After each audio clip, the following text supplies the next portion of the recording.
Peace is one important ingredient that makes society better. And everywhere in the world, there are different people, governments, individuals, and non-governmental organizations working towards ensuring that we have a peaceful world. There are landmark events in the world that have had to do with insecurity, crisis, and conflict. Conflict is part of life, but then the nature and manner of conflict causes a lot of concern. Here in Plateau State, we've had a watershed in the conflict in Plateau State. 7th September was one memorable day, and 20 years down the line, we are still talking about the same thing. In the US, they also had 9/11, when they also had a major thing. That is not to say there are no conflicts in other parts of the world. Nigeria, as a matter of fact, is more engulfed in crisis than any other time in this history. And so stakeholders are working to ensure that we have a resolution, we have a way out, we can have a better society. We shall be looking at efforts at building peace, sustaining peace, and the triggers we need to avoid. My name is Yakubu Taddy. Welcome to Platform. We have here in the studio, I don't know, for the first time, people are talking about peace. We have a peace chef. What does that mean? Simply, just as the word implies, somebody that makes peace, cooks peace through recipe, and you achieve peace. Who are you then? What's your name? All right. What's your organization? How did it come about being a peace chef? Okay, my name is Vings. I am the founder and president of Network for Empowerment in Rural Areas and Townships, Network Integrated Service, which is a community development organization here on the Plateau. We've been operating for a while now, and I think the first time we came into this issue of HIV and AIDS, the issue of NGO was through HIV and AIDS, when the World Bank came over to embark on that project. And then we were used as the pilot centers. So we became the pilot centers, and at the end, out of 4, was the only one that survived. Others fizzled out because then there was no money. They said it's voluntary. So people disappeared, but we took it upon ourselves to know it is our people that have been saved, so that we don't become like Rwanda, which had become a ghost town. So we decided to, establish the NGO, and so for now we have been into different fields of endeavor, particularly peace, and peace is what we're talking about now. We're more pronounced here now in peace because of the situation in the state and the country at large. You will bear witness that this is 20 years of the just crisis since September 2001. Yes, let's get to know more about your background. You just told us about your name, when you were born, where you were born, your education, and things like that, so that people may understand where you're coming from and why you are into this. Okay, yeah. Well, I am Vings. I hail from local government, to be precise, Lower Inbachi district, and I school in Excellence Primary School. I did 3 primary schools: Excellence, Gendry Demonstration School. Thereafter, I came back to St. Mark's Primary School back in Library, where I completed, and then I went to 3 secondary schools as well, and then I went to GSS Gashish, that's it. Thereafter, went to Boys Secondary School, Gendry, and then came back to complete it in GSS Barkeladi, and similarly for tertiary institutions, I also went to Plateau State Polytechnic, Barkeladi.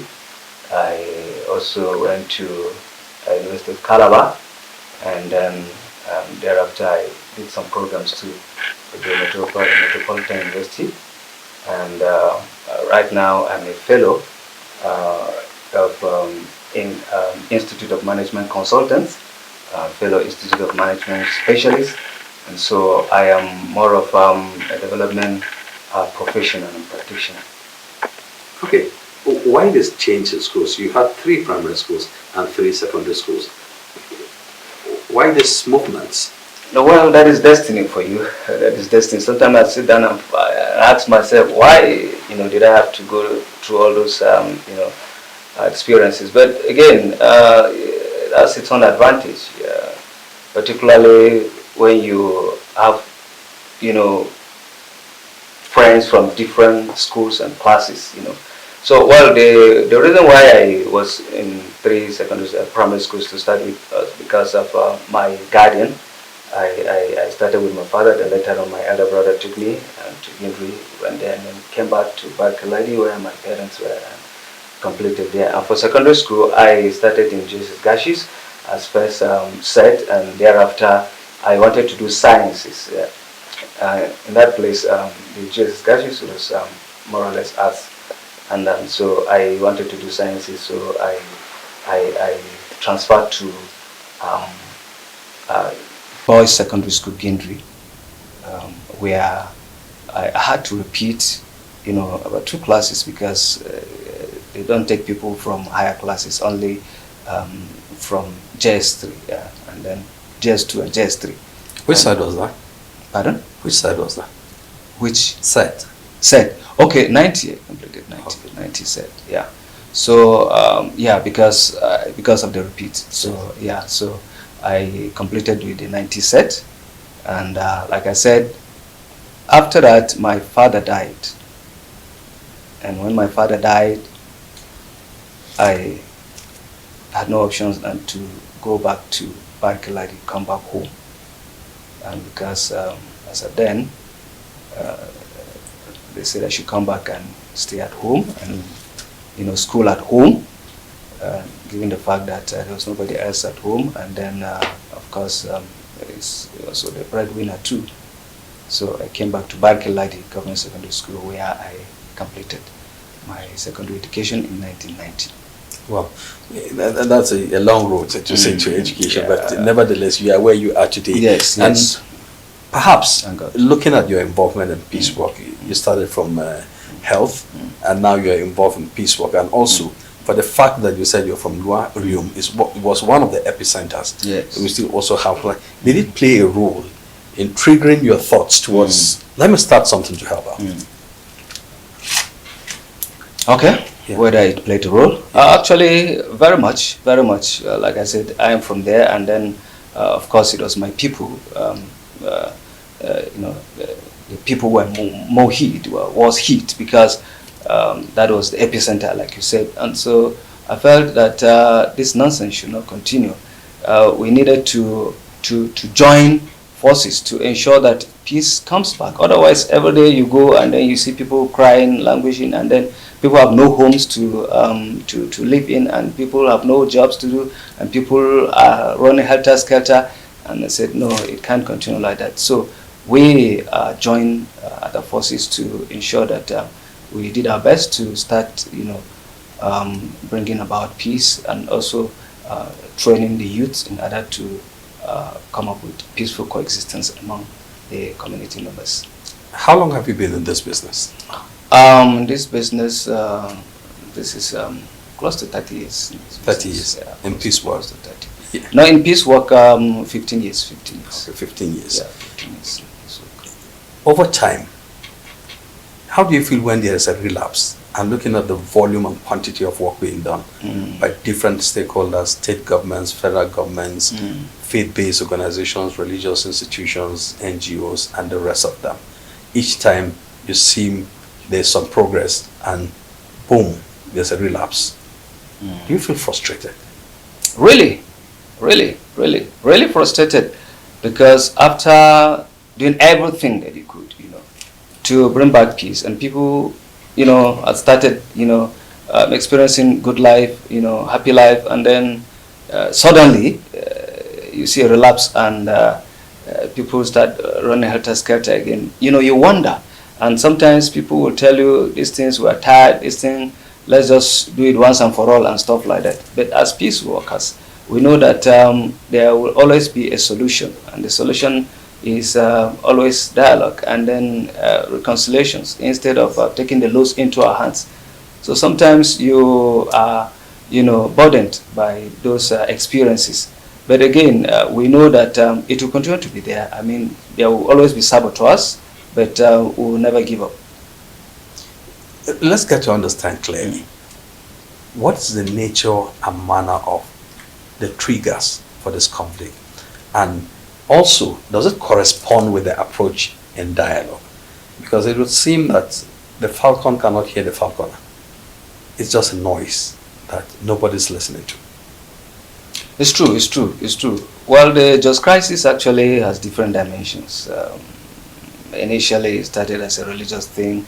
Later on, it became ethnic coloration, and then sometimes politics, and then and stuff like that.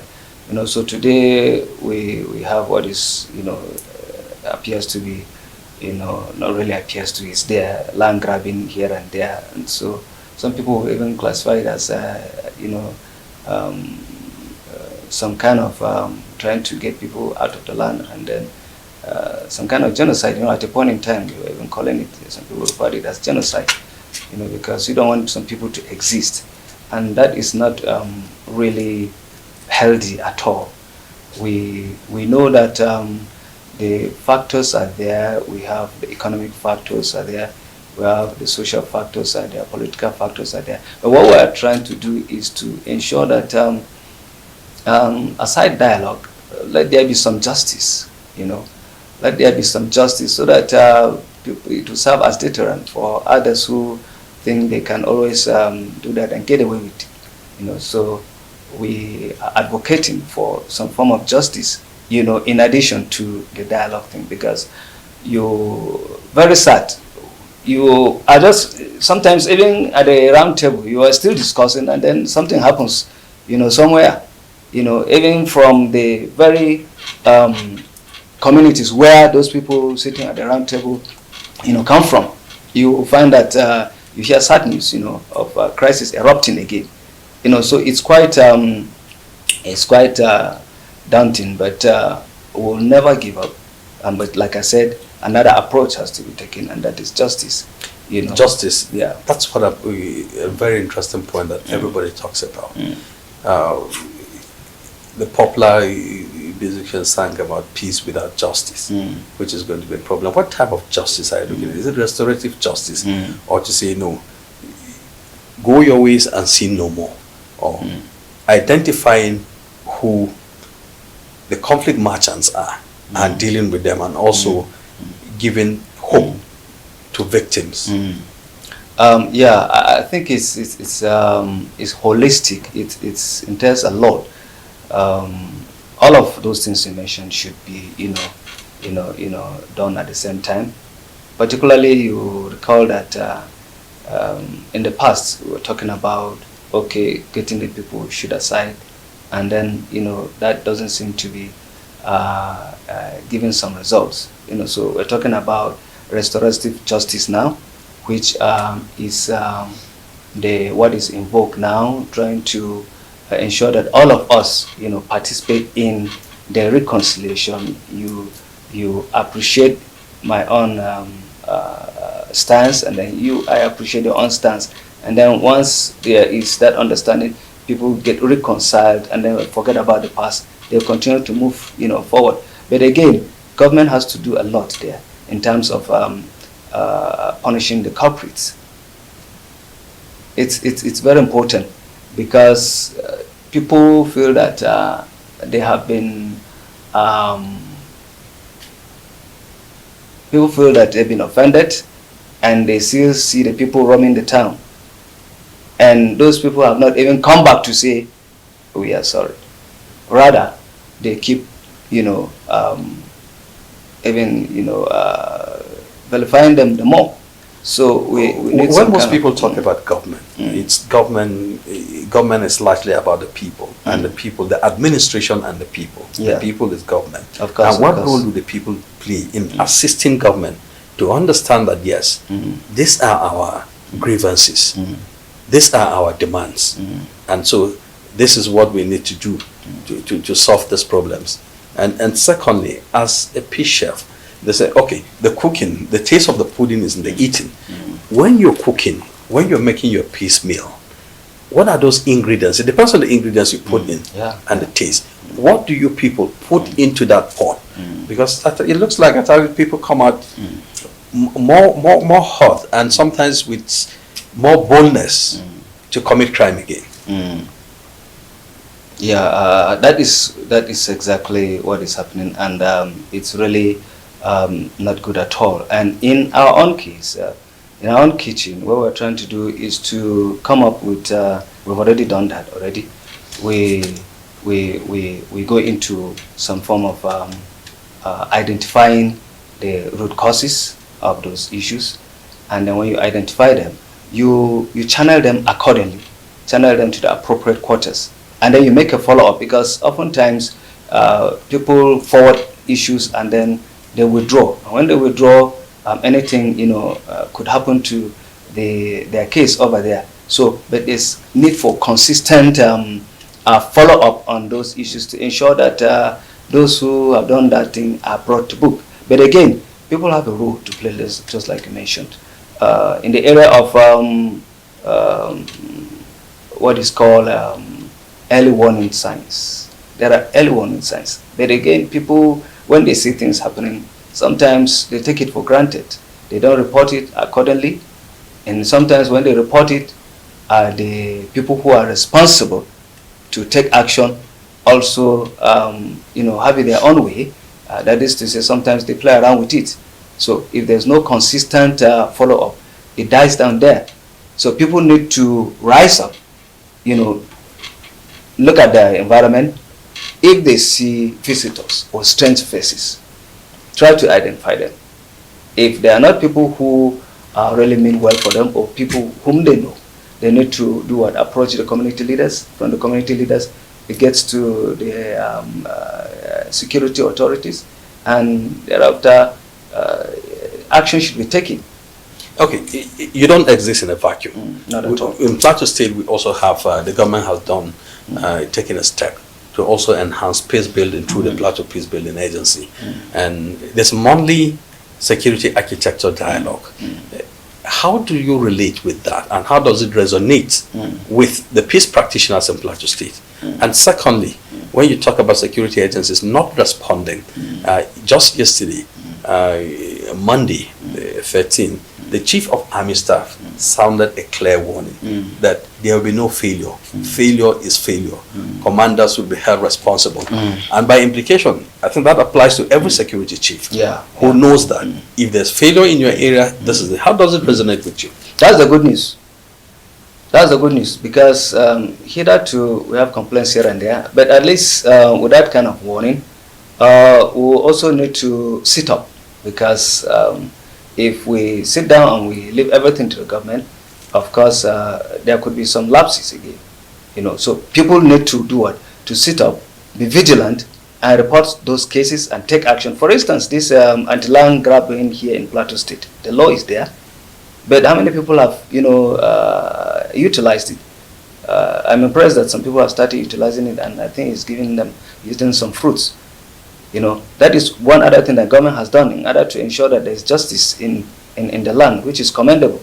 And then again, the motor vehicles and other things that government has been trying to ensure that at least the security agencies are well equipped and stuff like that. But again, we know that there's always a limitation.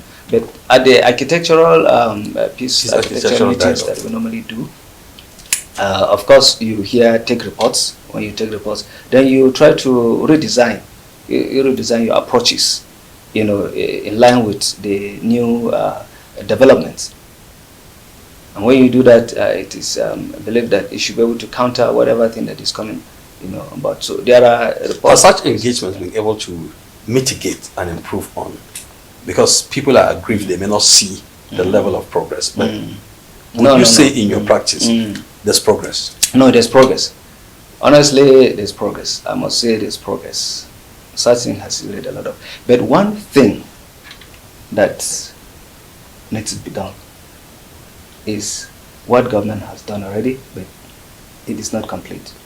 The roadmap to peace. That roadmap to peace, embodies a lot of things. that would bring about, you know, lasting peace and development. You know, so until that thing is really rolled out completely, we'll still be battling. You know, so we urge that government should expedite action. Perhaps they have their challenges, but I think that if that is done, it will go a long way. Well, before we wrap up, let's come back to your kitchen. What's cooking in your kitchen? Okay, what's cooking in my kitchen is that already I've got the Peace Meal here. Just Peace Meal. It's a book that I wrote. It's a poetry book. The Just Peace Meal, counting our blessings and then healing our traumas. So it's a poetry book about peace. Who is my brother? Am I my brother's keeper? Vengeance, is it mine or God's? You know, and justice needs to be done. The youths, what are the youths doing in order to develop themselves? You know, rather than going about taking illicit drinks, are they really coming back to develop themselves and defend their land, as well as reach to the heights? Because the generation is there, so they need to sit up. That's questions you're asking there. Yeah. And what are the answers? And there are answers there. There are questions and there are answers. Is it a physical meal? Is it really a physical meal? I saw chicken, I saw rice, I saw egusi and all of the vegetable things and sweets. Yeah. It's a metaphor. Now, okay. Yeah, what you see here is what the content of this book will do to your physical body. That is what it will do to the soul of a person. The spirits are spirits. That walking the talk. Walking the talk. Okay. Walking the talk. You could see. But that combination for a Nigerian looks expensive. Yeah. That kind of meal. How cheap? Well. It's so cheap because it has to do with our attitudes and our readiness to embrace peace. You don't buy it, anywhere else. You develop it within yourself. So it's inbuilt. It's a matter of expressing it. It's a matter of bringing it to limelight. So how do we see the conversation and the narrative has changed drastically from the narrow view of ethnicity, religion, politics? How do we take it to the reality of the criminality that it is? Even political leaders are accused, religious leaders are accused both Christian and Muslims. We don't hear of the non-believers because those people at each other's throats are the Muslims and Christians. How do we detach these things from these issues? Because once it happens, you begin to hear this is religion, this is and all of these things. This is because there are conflict margins. That is why it's going to be difficult. But we're still pushing on. Conflict margins in the sense that there are people who benefit from conflicts and crisis situations. And so whatever you do, they'll always, put it their own way, particularly the religious angle.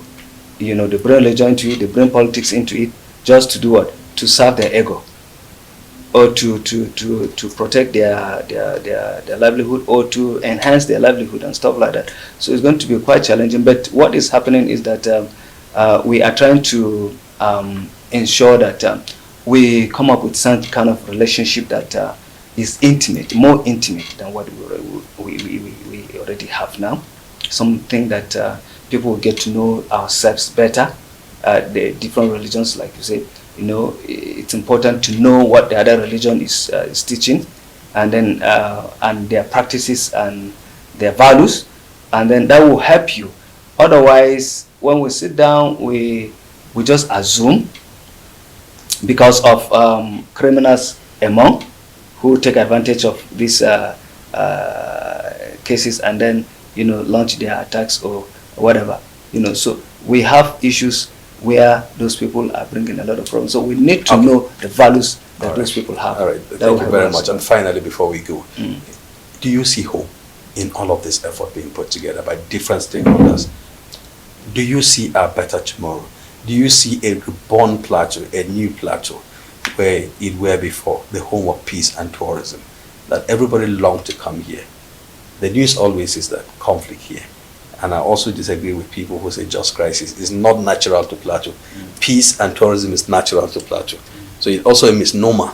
How do we correct the narrative, moving away from saying just crisis? It's not just crisis. It is not natural to Plateau.